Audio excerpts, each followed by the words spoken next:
Nefilim, a verdadeira história de Golias e seus irmãos.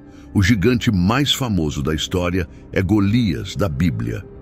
Ele era um campeão do acampamento filisteu que lutava como um guerreiro blindado. Um campeão chamado Golias de Gate saiu do acampamento filisteu com mais de 2,9 metros de altura. Samuel 17:4. À primeira vista, não entendemos essa medida porque não usamos cúbitos ou palmos, mas pés e polegadas. Assim, em termos leigos, Golias era um homem imenso. Considerando o comprimento de seus braços quando levantados acima da cabeça, você pode imaginar a criatura imponente que ele devia ser. Sua estatura não era sua única característica imponente.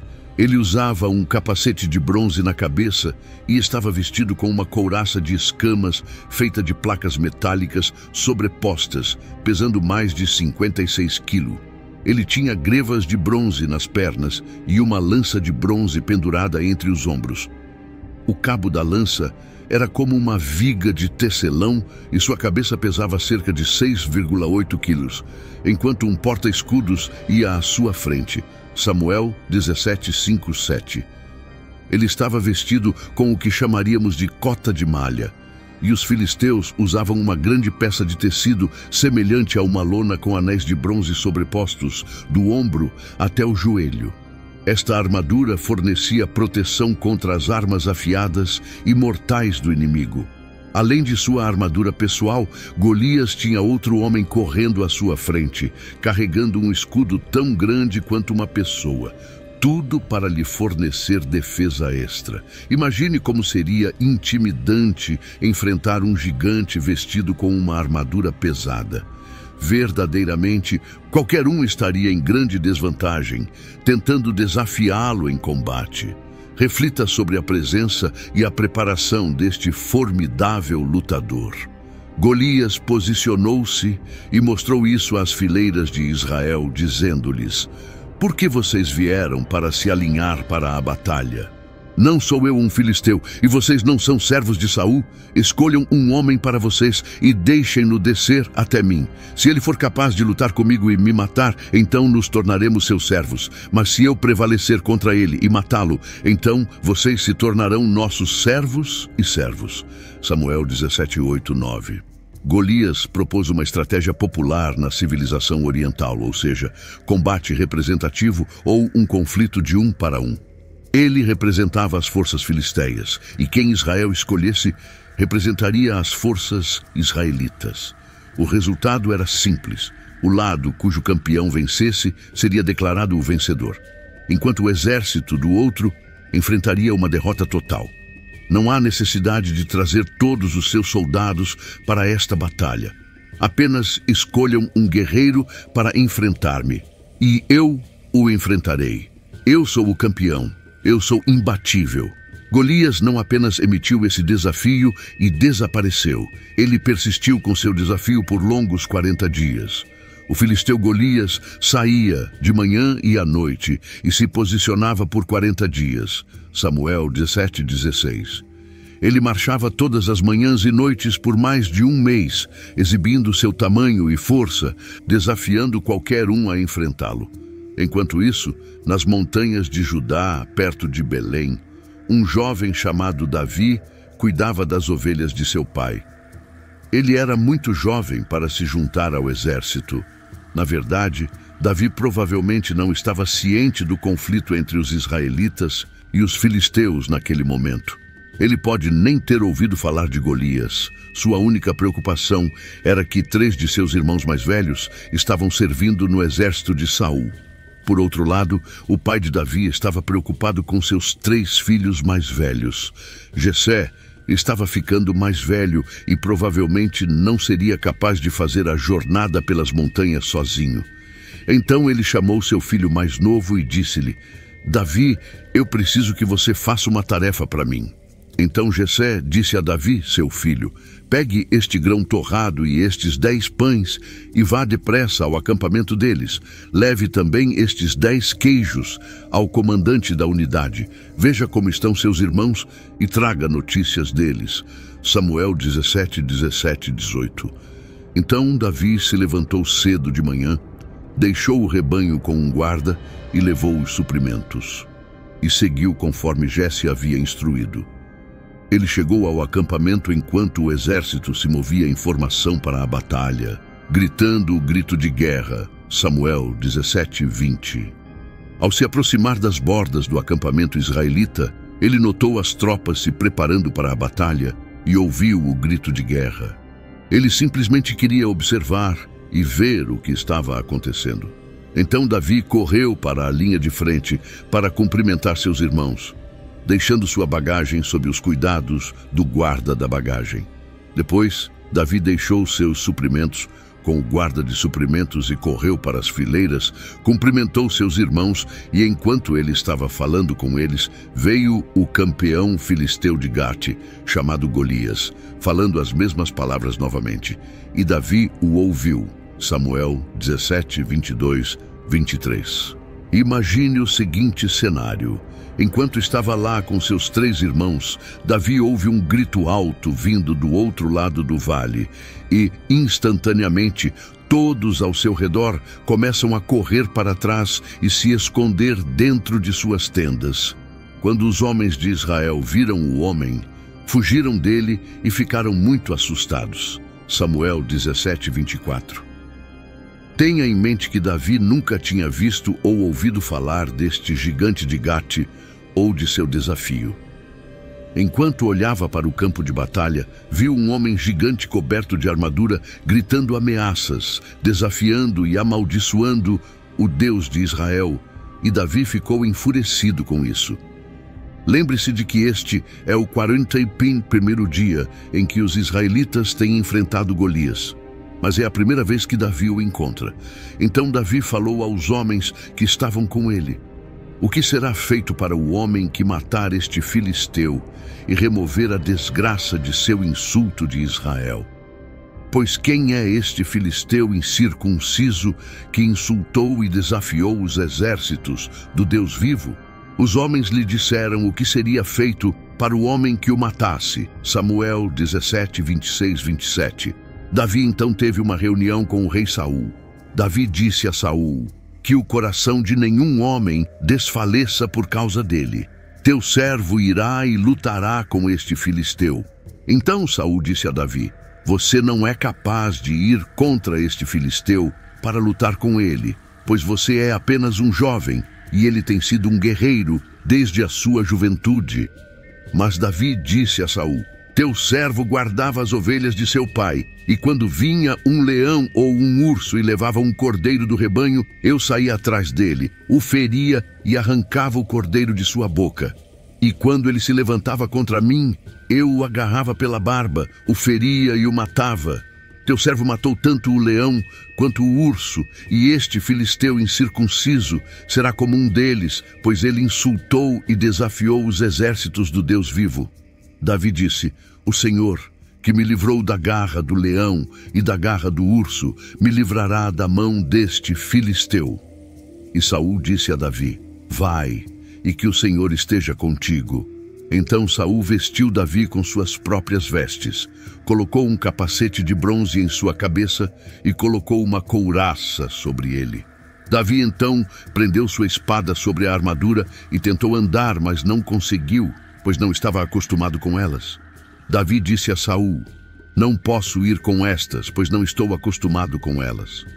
Então Davi as tirou, pegou seu cajado de pastor na mão e escolheu para si 5 pedras lisas do riacho e as colocou em sua bolsa de pastor, que estava em seu alforje, com sua funda na mão, e se aproximou do filisteu. Samuel 17:32-40. Vamos agora a um momento crucial. O filisteu avançou e se aproximou de Davi com seu escudeiro à frente. Quando o filisteu olhou ao redor e viu Davi, ele o ridicularizou e desprezou, porque Davi era apenas um jovem, robusto e bonito. O filisteu disse a Davi: sou eu um cachorro para que você venha até mim com paus? E ele amaldiçoou Davi pelos seus deuses. O filisteu também disse a Davi: venha até mim e darei sua carne às aves do céu e aos animais do campo. Então Davi disse ao filisteu: você vem contra mim com espada, lança e dardo, Mas eu venho contra você em nome do Senhor dos Exércitos, o Deus dos exércitos de Israel, a quem você desafiou. Hoje o Senhor o entregará nas minhas mãos. Eu o ferirei, cortarei a sua cabeça e darei os cadáveres do exército filisteu às aves do céu e aos animais do campo, para que toda a terra saiba que há um Deus em Israel. 1 Samuel 17, 41, 46. Pense sobre o que poderia acontecer. Davi, corajoso e firme diante de um gigante imponente, tinha apenas uma simples funda e uma única pedra para confrontar um gigante vestido com armadura pesando tanto quanto 1000 quilos.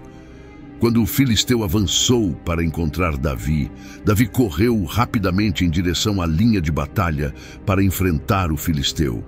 Davi alcançou sua bolsa, tirou uma pedra e a lançou, atingindo o filisteu na testa. A pedra afundou em sua testa e ele caiu com o rosto no chão. Assim Davi triunfou sobre o filisteu com uma funda e uma pedra e sem uma espada em sua mão. Ele correu, parou sobre o filisteu, tirou sua espada da bainha e o matou, cortando-lhe a cabeça. Quando os filisteus viram que seu poderoso campeão estava morto, eles fugiram. 1 Samuel 17, 47 e 51. Os filisteus não voltaram depois disso, percebendo que seu campeão não estava mais vivo. Os homens de Israel e Judá se levantaram com um grito e perseguiram os filisteus até a entrada do vale e as portas de Ecrom. E os filisteus, mortalmente feridos, caíram pelo caminho até Saaraim, até Gate e Ecrom. Os filhos de Israel voltaram da perseguição dos filisteus e saquearam o acampamento deles. 1 Samuel 17, 52 e 53. Então, Davi levou a cabeça do filisteu para Jerusalém. Ele pegou a cabeça do filisteu e a levou para Jerusalém, mas colocou suas armas em sua tenda. 1 Samuel 17, 54. A história bíblica de Davi e Golias é uma das mais conhecidas da Bíblia, demonstrando uma lição de coragem, fé e superação do aparentemente impossível. Era Golias um Nefilim? Alguns estudiosos acreditam que Golias, o Gitita, residente de Gat, pertencia a uma raça conhecida como Nefilins. Outros argumentam que Golias era um rei, pois os Nefilins foram destruídos no grande dilúvio durante o tempo de Noé. E apenas a família de Noé sobreviveu. Os reis são mencionados quase 20 vezes na Bíblia. Deuteronômio 2, 1, 20 e 22, Josué 12, 4, Deuteronômio 3, 11 e 13. Por exemplo, apenas Og, rei de Bazã, restou do remanescente dos gigantes, conhecidos como reis. Sua cama era uma estrutura de ferro com 9 cúbitos de comprimento, cerca de 4,2 metros, e 4 cúbitos de largura, cerca de 1,8 metros, pelo cúbito padrão do cotovelo até o final do dedo médio. Assim, tomamos posse desta terra. Naquele tempo, eu dei o território de Aroer, que está junto ao vale de Arnon, juntamente com a metade da região montanhosa de Gileade e suas cidades, aos Rubenitas e aos Gaditas. O restante de Gileade e todo Bazã, o reino de Og, dei a metade da tribo de Manassés, isto é, toda a região de Argobe. Quanto a todo o Bazã, é chamado a terra dos Refaíns. Muitos especialistas pensam que os filisteus vieram de um grupo conhecido como os Anaquins. A ideia de que Golias era um guerreiro de elite é reforçada pelo fato de que Gate, de onde ele era, costumava ser um importante centro anaquim. Alguns pesquisadores sugerem que a origem familiar de Golias pode ser rastreada de uma maneira que indica um padrão genético conhecido como herança autossômica dominante. Esse padrão genético pode levar a condições que tornamos indivíduos extremamente altos, como a acromegalia familiar ou o gigantismo. Nas narrativas bíblicas, Golias era um homem massivo. Relacionado a Golias, após a queda de seu lendário irmão, encontramos os 4 irmãos de Golias. Houve novamente guerra com os filisteus em Gate, e Jonatã, filho de Simeá, irmão de Davi, matou o gitita Golias. cujo eixo de lança era como a trave de tecelão, de acordo com 2 Samuel 21:19. Essas figuras imponentes, Lamei, Saf, Isbi-Benob e o quarto sem nome, mas notável por seus 6 dedos em cada mão e 6 dedos em cada pé, tinham um ponto a fazer não apenas para seus adversários, os israelitas, mas também para si mesmos. Cada um empunhava armas de escala e poder incríveis. Embora seus nomes possam não ser tão familiares quanto o de seu notório irmão Golias, sua existência conta uma narrativa envolvente sobre enfrentar obstáculos, lutar pela redenção e a realidade intricada de existir sob a sombra de conquistas extraordinárias. Nos dias seguintes, a derrota de Golias pelas mãos do jovem Davi, armado apenas com sua pedra e funda, os filisteus enfrentaram os israelitas em batalha. Entre as fileiras do exército filisteu estava Isbi-Benob, um guerreiro formidável que compartilhava laços de sangue com Golias, de acordo com 2 Samuel 21:15 e 16. Agora, os filisteus estavam novamente em guerra com Israel. Davi desceu com seus servos e lutou contra os filisteus, mas Davi se cansou. Então Isbi-Benob, que estava entre os descendentes do gigante, com sua lança pesando 300 shekels de bronze e armado com uma nova espada destinada a matar Davi, quando Isbi-Benob percebeu que Davi estava enfraquecido, pensou em matá-lo. No entanto, ele esqueceu de considerar a Deus e, por causa disso, todos pereceram naquele mesmo dia, assim como Isbi-Benob. Aqueles que se opõem aos seguidores de Deus muitas vezes parecem fortes, inteligentes e certos do sucesso. No entanto, não importa o quão forte, inteligente ou confiante eles possam ser, nenhum pode superar o poder de Deus no momento certo. Abisai interveio para ajudar e salvou Davi de uma maneira incrível, de acordo com 2 Samuel 21:17. Mas Abisai, filho de Zeruia, veio em auxílio de Davi e matou o filisteu. Então os homens de Davi lhe juraram, dizendo: "Você não deve mais sair conosco para a batalha, para que não apague a lâmpada de Israel." Abisai, como o filho mais velho de Zeruia, irmã de Davi, era claramente reconhecido como o irmão de Joabe e Asael. Em um ato significativo de lealdade e coragem, Abisai sozinho acompanhou Davi em uma missão audaciosa no acampamento de Saul, onde apoderaram-se da lança do rei e do seu cantil de água, direto de sua área de descanso. Quando Davi enfrentou a rebelião liderada por seu filho Absalão, foi Abisai quem recebeu o comando de uma das 3 principais divisões das forças de Davi. Abisai também ocupava uma posição proeminente, sendo o líder do 2º posto entre os 3 guerreiros celebrados conhecidos como os Poderosos, de acordo com 2 Samuel 23:18. Agora, Abisai, irmão de Joabe, filho de Zeruia, era o chefe entre os 30. Ele empunhou sua lança contra 300 homens e os matou, ganhando uma reputação ao lado dos 3.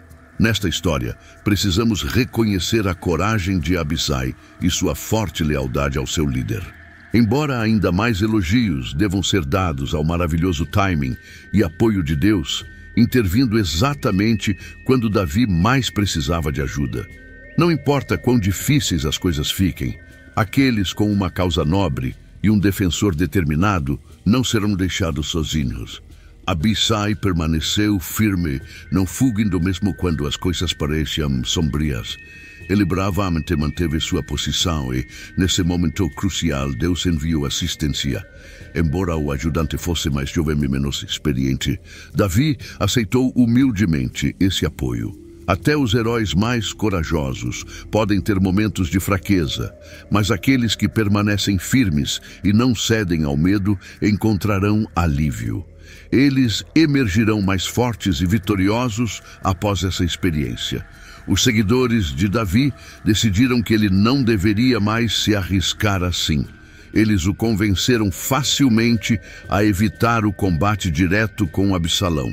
Mas ele continuou enfrentando os filisteus até que uma decisão fosse tomada. Após escapar por pouco do perigo, concordaram e fizeram um juramento de que Davi, a luz e o orgulho de Israel, não deveria mais enfrentar tais riscos. É crucial proteger a vida daqueles que são tão vitais para seu povo quanto Davi era. Com cuidado extra e cautela, Abissai se tornou um herói naquele dia. E Davi viveu para lutar outra batalha. Isbi-Benob serve como um lembrete breve, mas poderoso, da luta contínua entre os israelitas e os filisteus e dos riscos que até mesmo grandes líderes como Davi enfrentavam no campo de batalha. É também uma história de lealdade e amizade, incorporada pela rápida ação de Abissai para salvar seu rei. Saf. A Bíblia menciona Saf como um dos descendentes gigantes dos Refaíns na cidade filisteia de Gate. Enquanto espadas se chocavam e lanças voavam, Saf se encontrou em combate com Zecai, o Rusatita, um dos guerreiros de elite de Davi. Zecai era um poderoso guerreiro desde os tempos de Davi, da cidade de Uza, e estava entre os 30 homens valentes de Davi, aparentemente conhecidos por seus grandes feitos individuais em batalhas, conforme 1 Crônicas 11. Também os valentes guerreiros Cai, o Iteu, Elia, o Aita. Lami era irmão de Golias. Ele empunhava uma lança massiva e seu cabo era grosso. Sua lança era tão grande que era dita ser como uma trave de tecelão. 1 Crônicas 25. Houve guerra novamente com os filisteus, e Elanã, filho de Jair, matou Lami, irmão de Golias, o Hitita, cujo cabo de lança era como uma trave de tecelão. Durante os tempos bíblicos, havia um objeto conhecido como trave de tecelão. Imagine uma peça cilíndrica forte de madeira que ficava no topo de um tear para segurar os fios verticais, que são chamados de atrama. O objetivo desta trave de tecelão era manter esses fios da trama separados e permitir que fossem enrolados enquanto o tecido era tecido. Mantendo os fios da trama esticados e organizados, o tecelão poderia então lançar os fios horizontais, conhecidos como a trama, de volta e para frente através dos fios da trama. Quando a Bíblia fala de uma trave de tecelão, ela realmente enfatiza o quão grossa e resistente era essa trave. Em vez de seu comprimento, ela é usada para destacar o contraste com as lanças mais comuns e mais finas que uma pessoa típica poderia usar. Na Bíblia, existem exatamente 4 versículos que mencionam uma trave de tecelão ou lança, e 2 dessas instâncias se referem à lança de Golias. Essa narrativa de Israel triunfando sobre os filisteus mostra que Israel poderia conquistar grandes inimigos mesmo sem a presença de Davi. Esses indivíduos corajosos alcançaram feitos notáveis uma vez que Davi cessou de lutar contra gigantes. À medida que os líderes de uma geração desaparecem, Deus garante que novos líderes surjam para guiar a próxima geração. As histórias do papel adversarial de Davi nos campos filisteus eram, sem dúvida, uma fonte constante de irritação para eles. Enquanto Lami buscava dominar Davi, o destino de Lami, em última análise, espelhava o de seu irmão. Mas lembre-se, Lami não estava apenas lutando contra qualquer um, ele estava enfrentando alguém que tinha o apoio de Deus. Embora ouçamos pouco sobre Lami, sua história confirma aos israelitas que seu verdadeiro poder não vinha de seus números ou armas, mas sim de seu Deus. A Bíblia menciona um gigante sem nome em apenas um outro lugar, mas novamente houve guerra em Gate, onde havia um homem de grande estatura com 24 dígitos, 6 dedos em cada mão e 6 dedos em cada pé. E ele também era descendente dos gigantes, 1 Crônicas 26. Desta vez, o gigante sem nome encontrou-se enfrentando um dos poderosos de Davi, um soldado chamado Jonatan, filho de Sema, irmão de Davi. Quando ele zombou de Israel, Jonatan, filho de Sema, irmão de Davi, o matou. Estes descendentes dos gigantes em Gate caíram pela mão de Davi e por meio de seus servos. Embora a Bíblia não o nomeie diretamente, ela nos ensina uma lição poderosa através de sua história. Uma lição sobre humildade e força adquirida que nem mesmo os gigantes mais poderosos poderiam compreender. O texto apresenta esses 4 indivíduos como reim para esclarecer ainda mais essas conexões. As Escrituras observam que os Anaquins eram considerados parte dos reim, de acordo com Deuteronômio 2:11 e 21. Isso faz sentido, já que Golias e seus parentes estão associados tanto aos Anaquins quanto aos reim. Eles foram derrotados por Davi e seus homens poderosos. Apesar de serem lutadores grandes e fortes, eles não puderam derrotar o povo de Deus. Cada batalha contra os gigantes reafirmava a fé dos israelitas, pois a batalha é do Senhor, como Davi declarou antes de derrotar Golias, de acordo com 1 Samuel 17:47. Assim, os irmãos de Golias se tornaram parte de uma narrativa maior, não apenas como inimigos derrotados, mas como lembretes eternos de que até mesmo gigantes caem quando se opõem à vontade de Deus. Os gigantes na Bíblia são frequentemente retratados como inimigos do povo de Deus e são eventualmente derrotados. Sua existência serviu como um desafio e um teste de fé para aqueles que confiam em Deus. Os irmãos de Golias representam os desafios recorrentes que as pessoas frequentemente enfrentam na vida. Assim como Davi e seus homens tiveram que enfrentar múltiplos gigantes, nós também devemos estar preparados para enfrentar obstáculos recorrentes. A lição aqui é de resiliência e vigilância contínua, o poder da fé e coragem. Assim como Davi triunfou sobre Golias, a derrota dos irmãos de Golias reitera o poder da fé e coragem. Os homens de Davi, inspirados por sua vitória anterior, podem beberam da mesma fonte de fé e ousadia para superar desafios que pareciam insuperáveis. O legado de Davi consistia não apenas no que ele foi capaz de realizar, mas também no que ele foi capaz de deixar para trás, um povo pronto para conquistar. As vitórias de Davi foram significativas não apenas para ele, mas também para aqueles que, por meio de seu ensinamento e exemplo, aprenderam a conquistar vitórias por si mesmos, abrindo caminho para o sucesso futuro de Salomão. O sucesso que estamos experimentando agora não é apenas benéfico para nós aqui e agora, mas também oferece algo valioso para as futuras gerações. Gênesis 6:1-4 cativa muitos leitores da Bíblia devido à identidade misteriosa tanto dos filhos de Deus quanto dos nefilins. Gênesis 6:1-7 relata que quando a humanidade começou a se multiplicar sobre a face da terra e nasceram filhas para eles, os filhos de Deus viram que as filhas dos homens eram bonitas e as tomaram como esposas, quem quer que escolhessem. Então o Senhor disse: "O meu espírito não permanecerá para sempre no homem, pois ele também é carne, contudo os seus dias serão 120 anos. Os nefilins estavam na terra naqueles dias, e também depois, quando os filhos de Deus se uniram às filhas dos homens, e elas lhes deram filhos. Estes eram os valentes que existiam na antiguidade, homens de renome.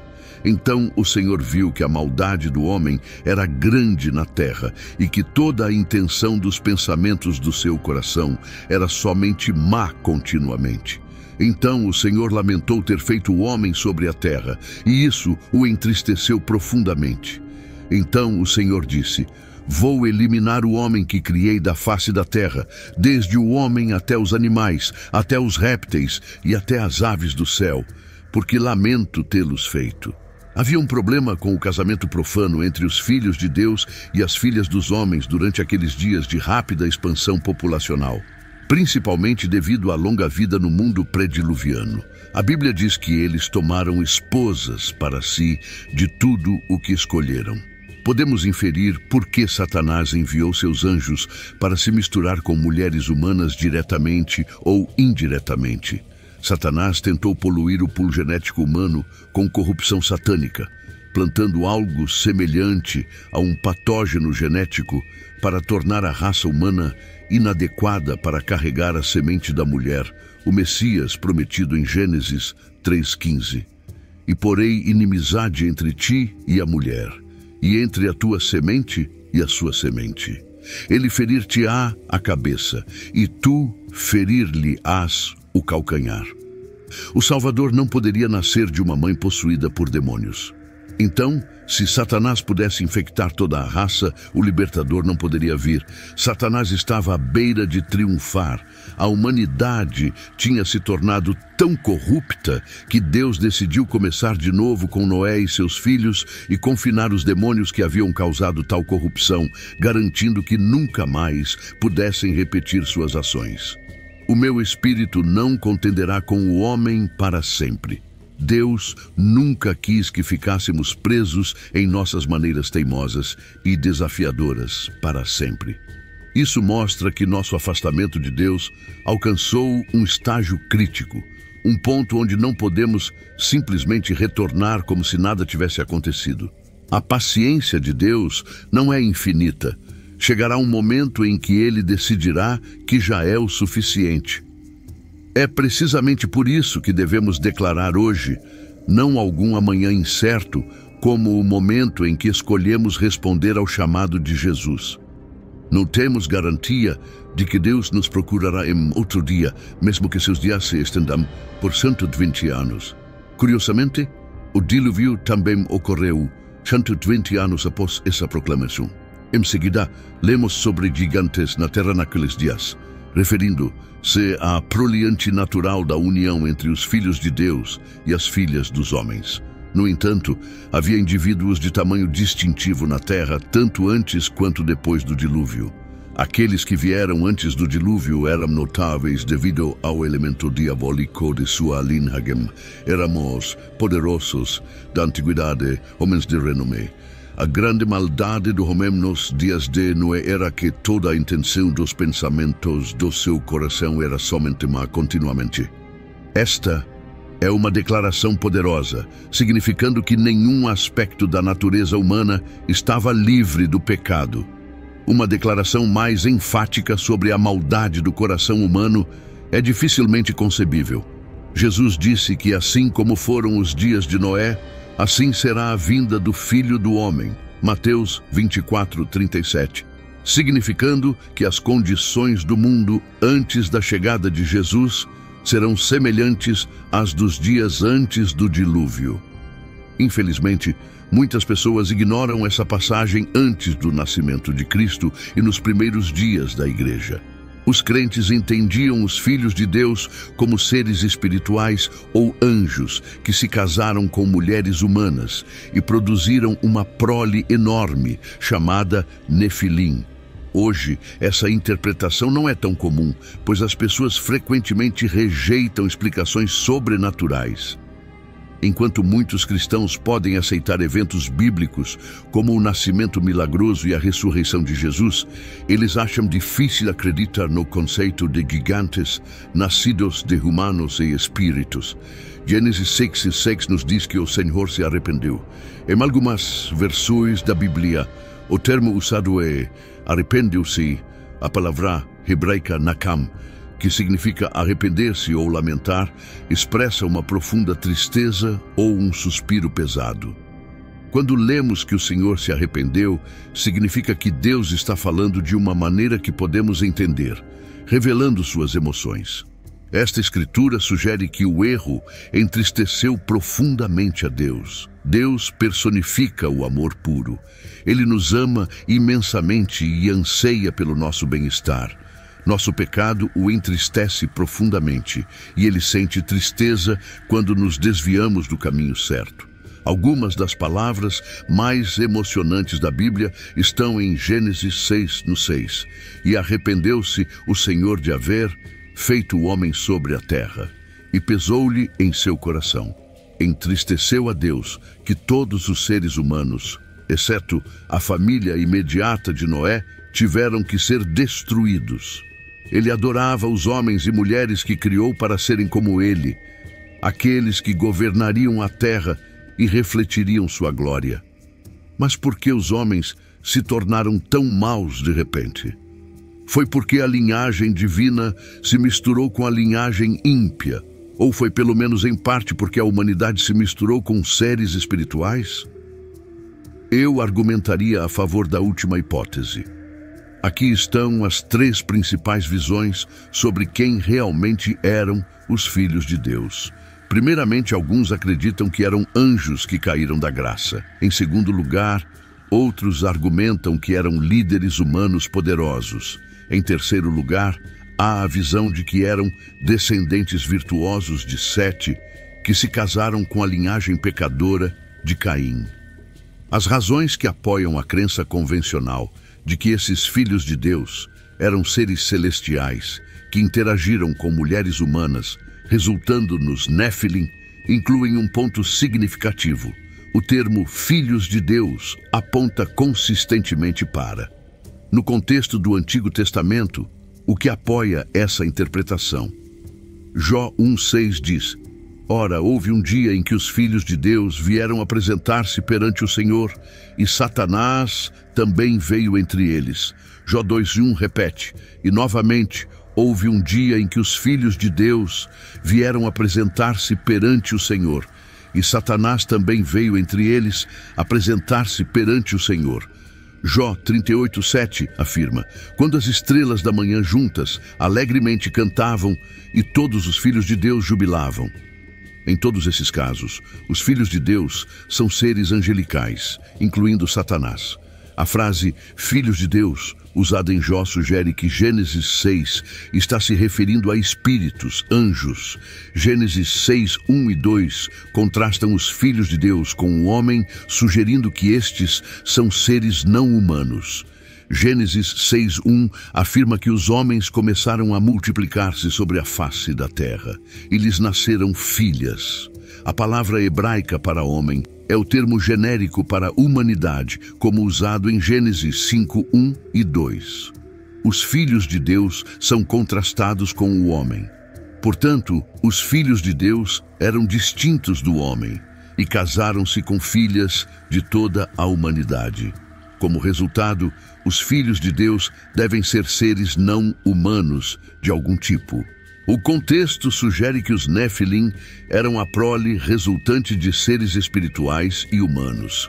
Os Néfilim, ou os caídos, em Gênesis 6:4, são figuras misteriosas, os poderosos da antiguidade, homens de renome. O texto não explica como os Néfilim vieram a existir. Os Néfilim estavam na terra naqueles dias e também depois, quando os filhos de Deus se uniram às filhas dos homens e tiveram filhos com elas. Simplesmente afirma, mas por que os Néfilim são mencionados em Gênesis 6 ao lado do casamento interracial dos filhos de Deus e das filhas dos homens?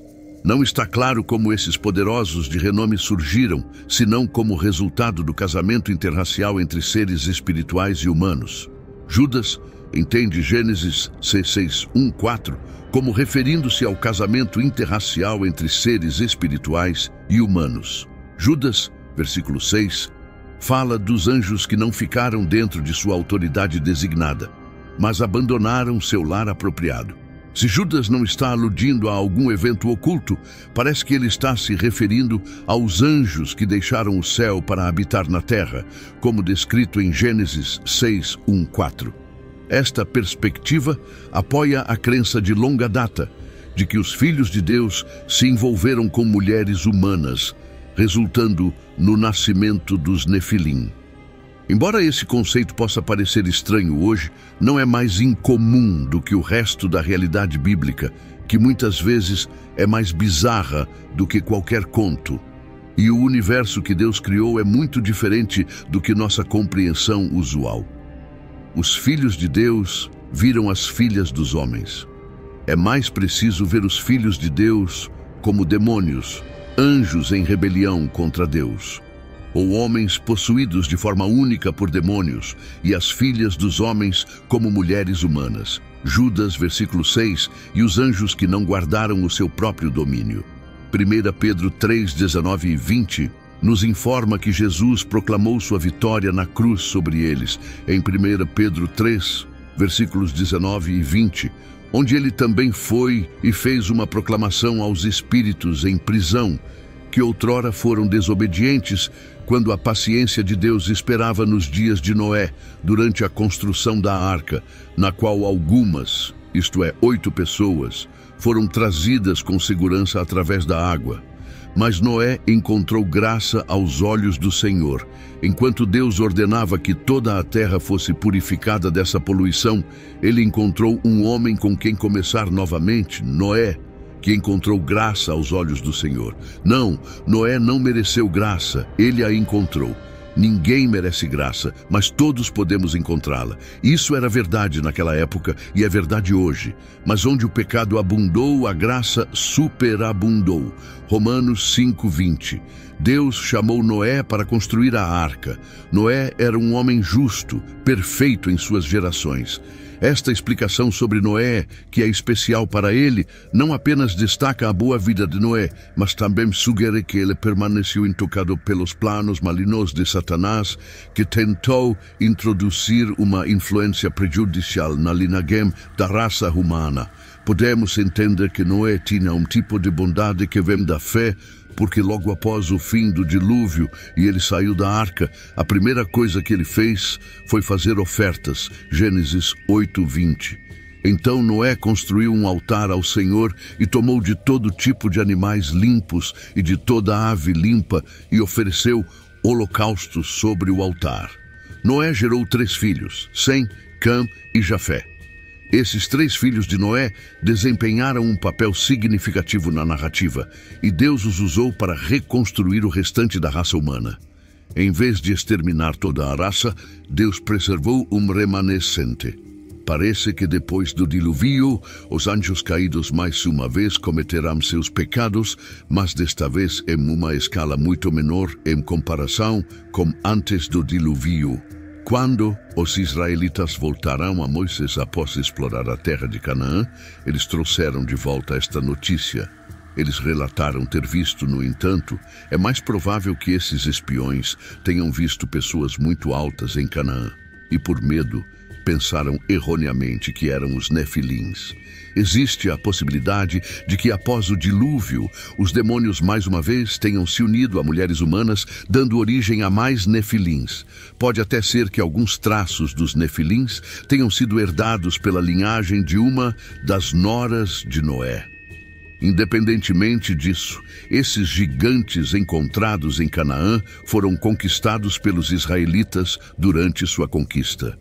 E não foi apenas nesta ocasião que os israelitas derrotaram esses gigantes, mas também mais tarde em sua história lembramos do dilúvio, no tempo de Noé, quando Deus resgatou apenas 8 pessoas através da arca, 8 indivíduos justos que não foram contaminados pelos pecados dos seres celestiais. Os anjos ofensores também foram lançados ao inferno e acorrentados nas trevas, de acordo com a história. Oremos, Senhor.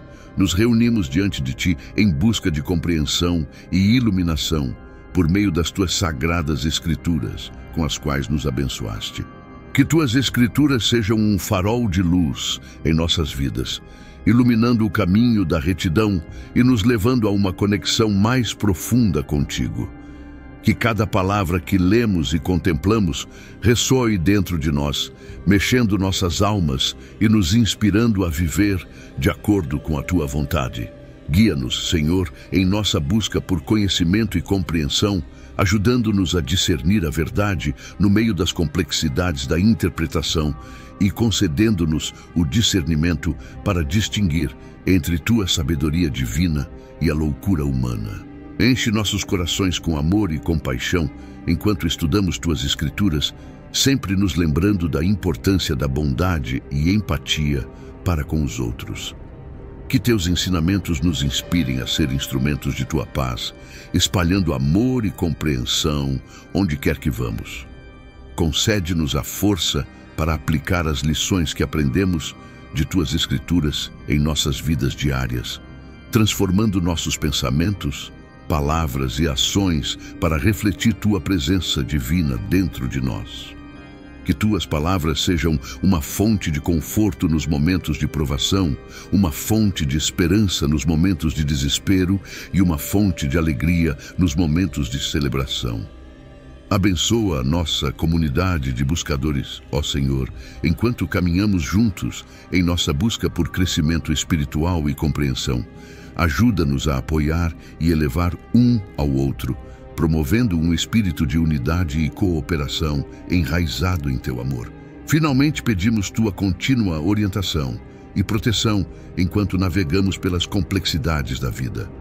Que tuas escrituras sirvam como uma âncora firme nas tempestades que enfrentamos, sempre nos lembrando de teu amor inabalável e presença eterna.